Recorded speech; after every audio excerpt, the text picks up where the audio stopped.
Salut tout le monde, donc hier Berkshire Hathaway a annoncé ses résultats pour le premier trimestre 2025 et Warren Buffett en a profité pour annoncer qu'il serait plus CEO de l'entreprise à partir de la fin de l'année, donc pour 2026, même s'il restera impliqué dans les décisions, mais le CEO ça va devenir Greg Abel et donc ce sera lui qui aura le dernier mot donc pour les décisions d'investissement et tout ça. Donc on peut dire en quelque sorte qu'il prend sa retraite à 94 ans et après 60 ans à diriger Berkshire Hathaway.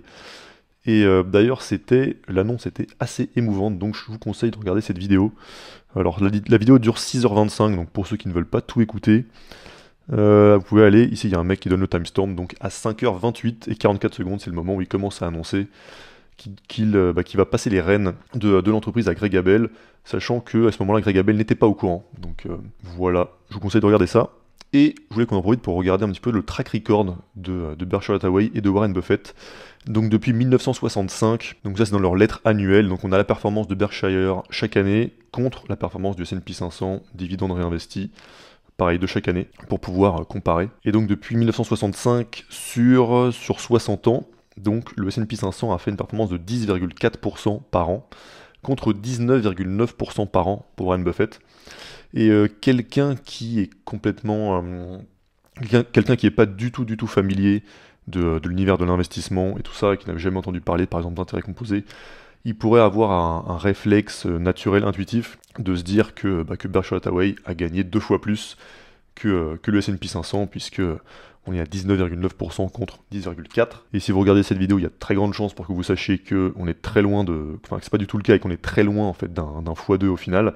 Mais même si on le sait, c'est quasiment impossible de vraiment se rendre compte mentalement, intuitivement, de la différence réelle que ça fait. Donc on va regarder ce que ça aurait donné un investissement de 10 000 $ dans le S&P 500 contre 10 000 $ dans Berkshire Hathaway en 1965, donc sur 60 ans.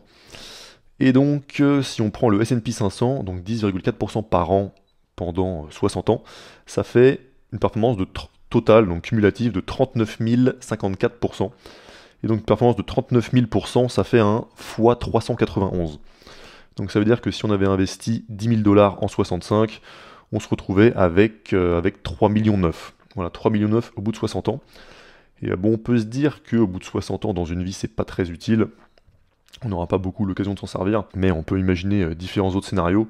Par exemple, imaginez simplement quelqu'un qui investissait 10 000 $ pour son enfant à sa naissance en 1965, qui ensuite ne faisait strictement plus rien, juste un investissement, une décision ponctuelle d'investir 10 000 $ dans un ETF du S&P 500 en 1965, et bien cet enfant arrivé à 60 ans se serait retrouvé avec 3 millions 9, et donc il n'avait pas à s'occuper, pas à s'inquiéter une seule seconde de sa retraite, quoi. Et après on peut imaginer plein d'autres scénarios où certes, on prend une période de temps plus courte, mais là on parle d'un investissement de seulement 10 000 $ fait une fois. Donc maintenant imaginez, c'est quelqu'un qui investit, la plupart des gens investissent régulièrement, donc si on investit 10 000 $ par an au lieu d'une seule fois, ou même 20 000 $ par an. Donc ça permet quand même de voir les résultats concrets que peuvent donner la bourse, qui sont peut-être durs à vraiment percevoir quand on investit depuis seulement quelques mois, ou même 1 an, 2 ans, 3 ans, 4 ans.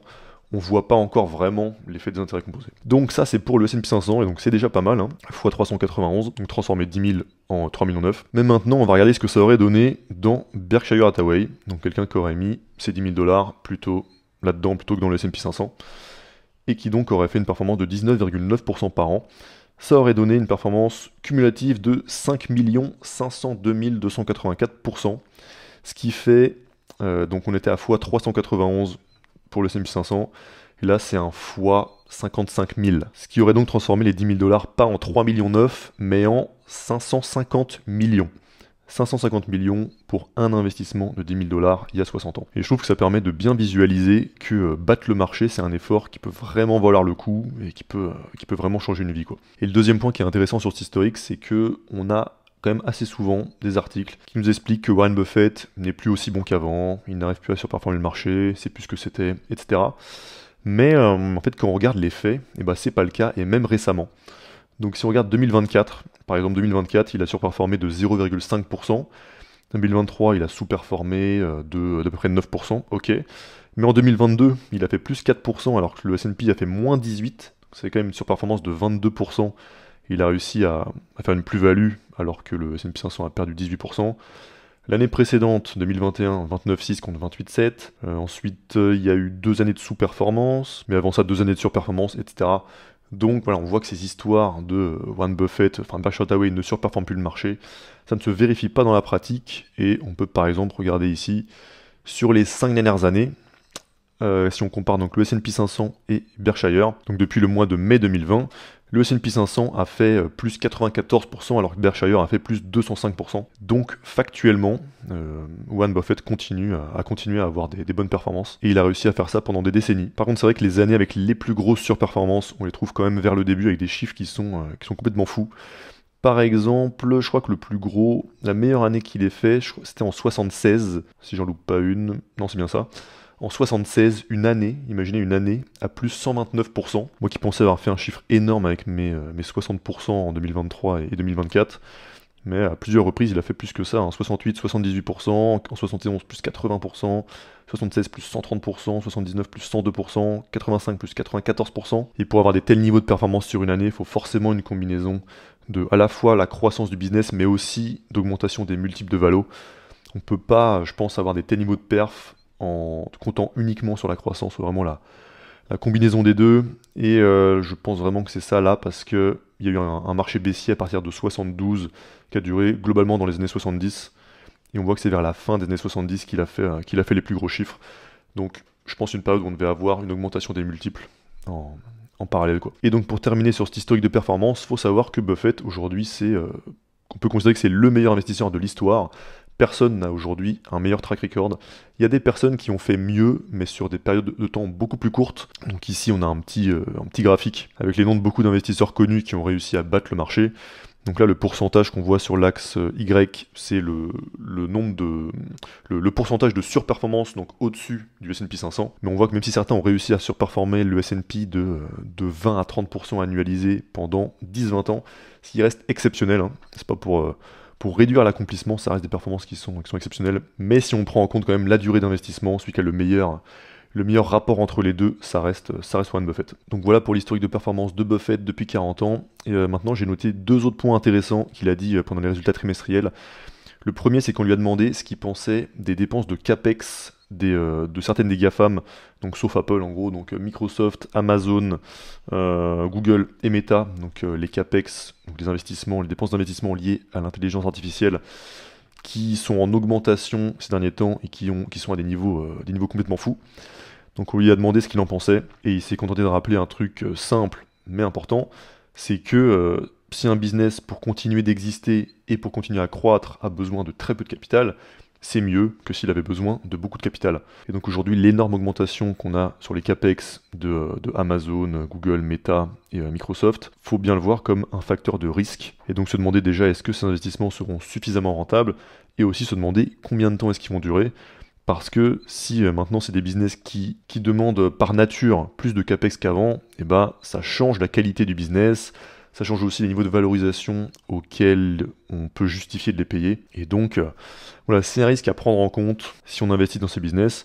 Et donc, il ne faut pas oublier que si on arrive à trouver des business qui continuent à avoir des bonnes croissances en nécessitant extrêmement peu de capital et qui ont des très bons ROCE, en fait, c'est ça le meilleur type de business qu'on puisse trouver. Donc voilà, ça c'était sur son commentaire sur les CAPEX de certaines des GAFAM. Et le dernier point intéressant, c'est quand on lui demande de commenter sur le niveau de cash que Berkshire Hathaway a en ce moment, puisque si on regarde ici, on voit que donc fin 2024, au 31 décembre, ils avaient 286 milliards dans des bons du trésor, et là ils sont passés ce trimestre à 305 milliards, ce qui est le record absolu, que ce soit en montant ou même en pourcentage des actifs. Donc on va écouter le petit passage et ensuite on va le commenter. Donc là c'est sa réponse quand on lui demande de commenter sur le niveau de cash de Berkshire. I wouldn't do anything nearly so noble as to withhold investing myself just so that Greg could look good later on.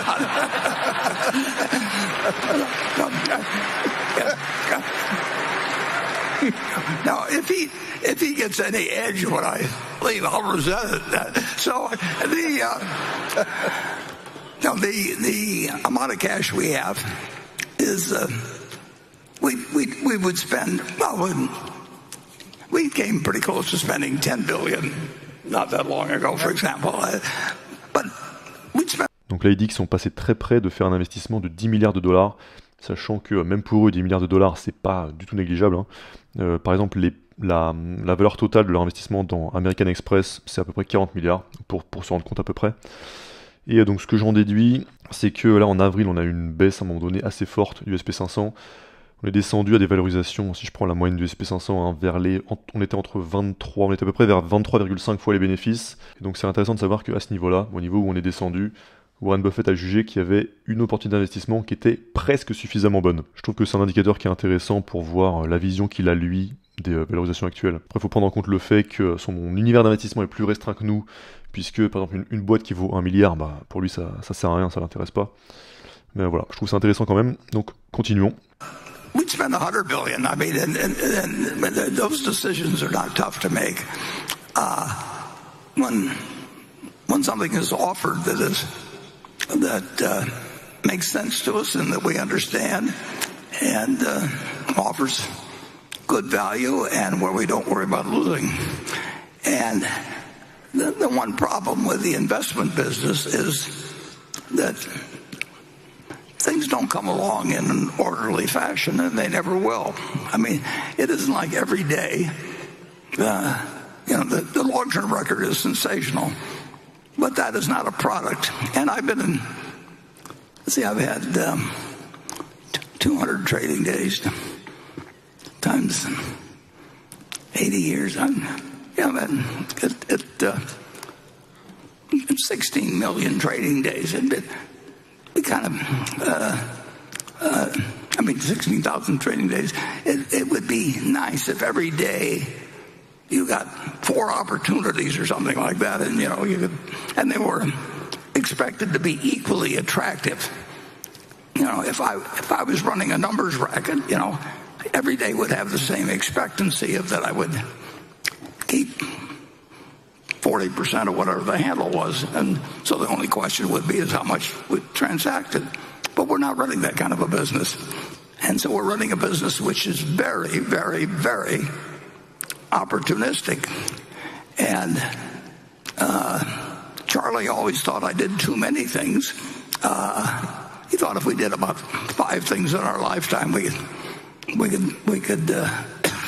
end up doing better than if we did 50, and that we never concentrated enough. So that we would rather have, if we've got $335 billion now in treasuries, we would rather have conditions that are developed where we would have like $50 billion or something like that. But that just isn't the way the business works. And we have made a lot of money by not wanting to be fully invested at all times. And